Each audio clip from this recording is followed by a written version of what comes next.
এই সিকিউরিটি আছে বলে এখন আজকাল আমার বামপন্থী বন্ধুরা যারা স্বঘোষিত বামপন্থা বিশ্বাসী বলছেন, আমি কিন্তু বামপন্থার বিরুদ্ধে নয়, কিন্তু এখন বামপন্থার নামে কিছু ধান্তাপন্থা বেরিয়েছে, তাদের আমরা কঠোর বিরোধী। যারা সকালে বামপন্থা করে আর সন্ধ্যের পরে তৃণমূল বিজেপি আরএসএস করে, তাদের আমরা কঠোর বিরোধী করছি। আছে এই ধরনের মাল আপনাদের এলাকায় বেশ কিছু, সকালে সিপিএম করে রাত্রেবেলায় তাপস চ্যাটার্জির সাথে যে গুরু গুরু গুরু গুরু ফুসফুস করছে, নেই এরকম? ওরকম অনেক আছে, 4 নম্বর ওয়ার্ড 5 নম্বর ওয়ার্ড থেকে শুরু করে পৌরসভার দিকে এদিকে অনেক আছে এই ধরনের। তা দিনের বেলা সিপিএম করছে, রাতের বেলা গিয়ে বিজেপির পার্টি অফিসে গল্প করছে, এ ধরনের অনেক আছে। তারা বলছে নাকি বিজেপির দেওয়া জিনিস, এটা বিজেপির বাপের টাকার মাইনে চলছে নাকি, এটা ভারত সরকারের। এবার আমি কিভাবে পেলাম? প্রথম আমি রাজ্য সরকারকে বলেছিলাম আমার নিরাপত্তা রক্ষী দেওয়া হোক, 2বার চিঠি করেছিলাম, 3বার মতো চিঠি করেছিলাম, পশ্চিমবাংলা সরকার আমার চিঠিতে সাড়া দেয়নি। তারপরে কেন্দ্রীয় সরকারকে চিঠি করেছিলাম যে পশ্চিমবাংলা সরকার আমাকে নিরাপত্তা রক্ষী দিচ্ছে না, আমি নিরাপত্তাহীনতায় ভুগছি, আমাকে দেওয়া হোক। অমিত শাহজি বলে সবকা সাথ সবকা বিকাশ, কি সবকা বিশ্বাস বলে, কিন্তু দুঃখের বিষয় নওশাদ সিদ্দিকী চিঠি করেছিল একটা এমএলএ, তাকে দেয়নি। কিন্তু না চিঠি করেও শুভেন্দু অধিকারী থেকে শুরু করে বিজেপির 77টা এমপিকে তারা নিরাপত্তা রক্ষী দিয়েছিল। আমি চিঠি করে রেখা পাত্র মহাশয়কেও দিয়ে দিল, কিন্তু নওশাদ সিদ্দিকী একজন নির্বাচিত জনপ্রতিনিধি, আমি চিঠি করার পরেও আমাকে দেয়নি। তারপরে আমি অবশেষে কোর্টে গেলাম, কোর্টের পেনের খোঁচা দিয়ে অমিত শাহ আমার নিরাপত্তা রক্ষী আটকে রাখতে পারেনি, আমি নিয়েছি। যখন নিয়েছি তখন আমার বামপন্থী বন্ধুরা বলতো না যে বিজেপির সিকিউরিটি নিয়ে ঘুরছে। অনেকে ভাবছেন বিজেপিকে আটকাতে গেলে তৃণমূলকে ভোট দিতে হবে। আমি আপনাদের বলবো 2019 সালে এই ভুল আপনারা করেছেন, বিজেপিকে আটকানোর জন্য তৃণমূলকে ভোট দিলেন, কিন্তু এরা সুকৌশলে এই বিজেমূল সিট ভাগ করে বিজেপিকে বরঞ্চ আরো 18টা সিট দিয়ে, রাজ্যে বিজেপি সেই অর্থে ছিল না, রাজ্যে বিজেপিকে ডেকে নিয়ে আসলো। 2021 সালে আবার বাইনারি পলিটিক্স করলো, বিজেপি তৃণমূল ছাড়া নাকি এই রাজ্যে আরো কোনো দল নয়, বিজেপিকে আটকাতে গেলে তৃণমূলকেই ভোট দিতে হবে, আর তৃণমূলের অত্যাচারে নাকি বিজেপিকে বেছে নিতে হবে। এই একটা হাওয়া তৈরি করে দিল। এই হাওয়ার ফলে অনেকে মানুষ ভুল বুঝে এই বাইনারিকে ধরতে না পেরে সারা রাজ্যের মানুষ কি করলো, কেউ ভাবলো যে তৃণমূলের অত্যাচার থেকে বাঁচলে বিজেপিকে ধরলে ভালো হবে, আর কেউ ভাবলো বিজেপিকে আটকাতে গেলে তৃণমূলই নাকি গ্রহণ করতে হবে। দিনের শেষে আমরা কি দেখলাম, এই বিজেমূল সরকার আর বিরোধী জায়গাটা ধরে নিল, আপনার বাড়ির আপনার এলাকাতে বিজেপিকে নিয়ে চলে আসলো। ধন্যবাদ জানাবো ভাঙড়বাসীকে। এই বাইনারির বাইরে গিয়ে সংযুক্ত মোর্চার একমাত্র বিধায়ক নওশাদ সিদ্দিকীকে আইনসভার মধ্যে পাঠিয়েছে, একটাকে পাঠিয়েই কিন্তু বাকি 293টার বুঝতে পারছে ভাঙড় কি ছুঁচোবাজি ভেতরে ঢুকিয়ে দিয়েছে। তো আগামী দিনে বারাসাত থেকে আমাদের পাঠাতে হবে, একটাই যদি 293কে হিলিয়ে দিতে পারি, এত বাচ্চা ছেলে যদি, এত সিনিয়র মোস্ট লোক যদি পার্লামেন্টের মধ্যে যায়, ধর্মনিরপেক্ষ মানুষ, জীবনের অর্ধেক শতাংশেও বেশি সম্পত্তি মানুষের স্বার্থে ব্যয় করে দিয়েছে, তাহলে ইনি গেলে কি হবে বুঝতে পারছেন তো ভাই, কি হবে? অভিজ্ঞতা সম্পন্ন মানুষ। তাই আপনাদেরকে বলবো, আপনারা পার্লামেন্টের মধ্যে পাঠান আপনাদের মূল্যবান ভোট দিয়ে। এখানে যে হাজার হাজার মানুষ এসে উপস্থিত হয়েছেন, প্রায় 5-7 হাজার মানুষ আছেন, আপনাদেরকে অনুরোধ করব, আপনারা শুধু সমর্থক বা ভোটার থাকলে হবে না, আপনাদেরকেও গুরু দায়িত্ব কাঁধে তুলে নিতে হবে। আমাদের পার্লামেন্টে তাপসবাবুকে পাঠানোর দায়িত্ব আপনাদের তুলে নিতে হবে।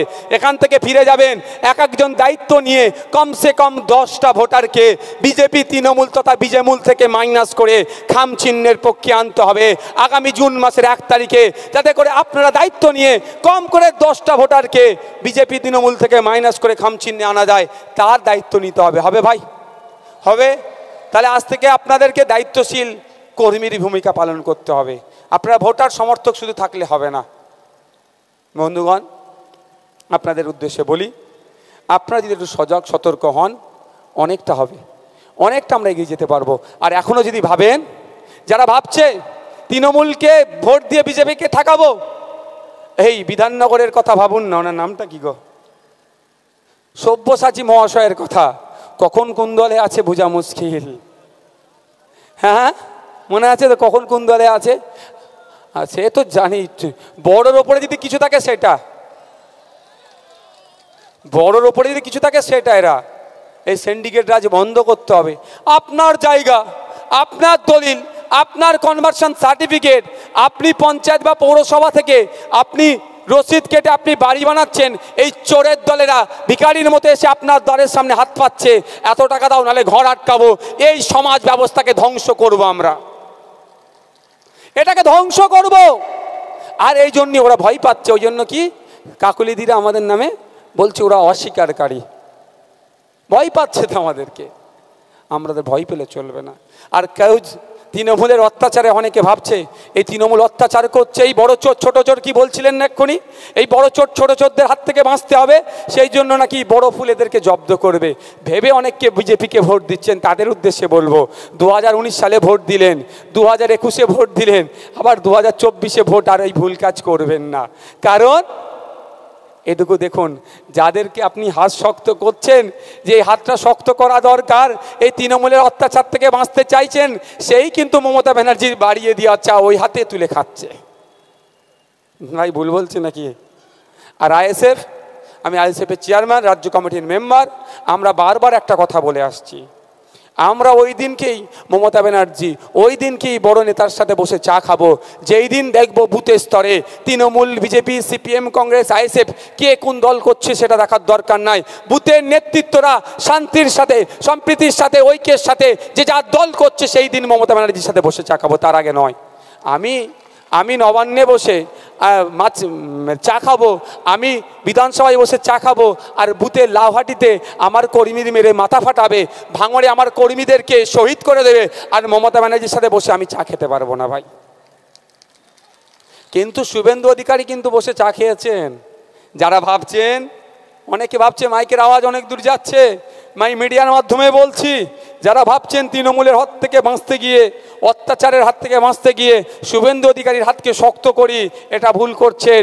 এই ঘুরে কিন্তু ভাঁড় একটা জায়গাতেই, তৃণমূলের হাতকে শক্ত করলেও যে ভাঁড়ে আসবে, শুভেন্দু অধিকারীর হাতকে শক্ত করলে সেই একই ভাঁড়ে আসবে বিজেমূল ভাঁড়। এই ভাঁড়কে যদি ভাঙতে চান, খাম চিহ্নে ভোট দিন।